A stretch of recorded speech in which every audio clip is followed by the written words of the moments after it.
নমস্কাৰ, মই Bandana candle healer angel number healer লগতে এগৰাকী টেৰৰিডাৰ। যদি কাৰোবাৰ ৰিলেশ্যনশ্বিপত বহুত বেছি প্ৰব্লেম চলি আছে তেতিয়াহ'লে আপোনালোকে এই সুইটচটো ব্যৱহাৰ কৰি চাব পাৰে। বিশেষকৈ কাৰোবাৰ ৰিলেশ্যনশ্বিপত যদি মিছআণ্ডাৰষ্টেণ্ডিং হৈ আছে, ভুল বুজাবুজি হৈ আছে বা কাৰোবাৰ ৰিলেশ্যনশ্বিপটো ধৰি লওক চলিব লাগে কাৰণে চলি আছে, আগৰ নিচিনা ইমান মানে ভাল নহয় ৰিলেশ্যনশ্বিপটো, তেতিয়াহ'লে আপোনালোকে এই সুইটচটো ব্যৱহাৰ কৰি চাব পাৰে। প্ৰথমতে সুইটচটো ব্যৱহাৰ কৰি চাবৰ বাবে মনতে ইণ্টেনশ্যন ৰাখিব যে আপোনালোকৰ যিটো ৰিলেশ্যনশ্বিপ আছে সেই ৰিলেশ্যনশ্বিপটো আগতকৈ বহুত বেছি ভাল হৈছে, পজিটিভ হৈছে আৰু আপোনালোকে আগতে যিখিনি ভাল সময় কটাইছিল সেই ভাল সময়খিনি মনত কৰিব আৰু ধুনীয়াকৈ অকণমান সময় লৈ 108 টাইম বা তাতকৈ বেছি সময় আপোনালোকে চান কৰিব পাৰে।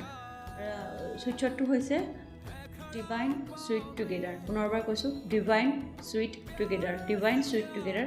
আপোনালোকে যিমান পাৰে সিমান চান কৰি থাকিব, কিন্তু লগতে মনত পজিটিভ ইণ্টেনশ্যন ৰাখিব।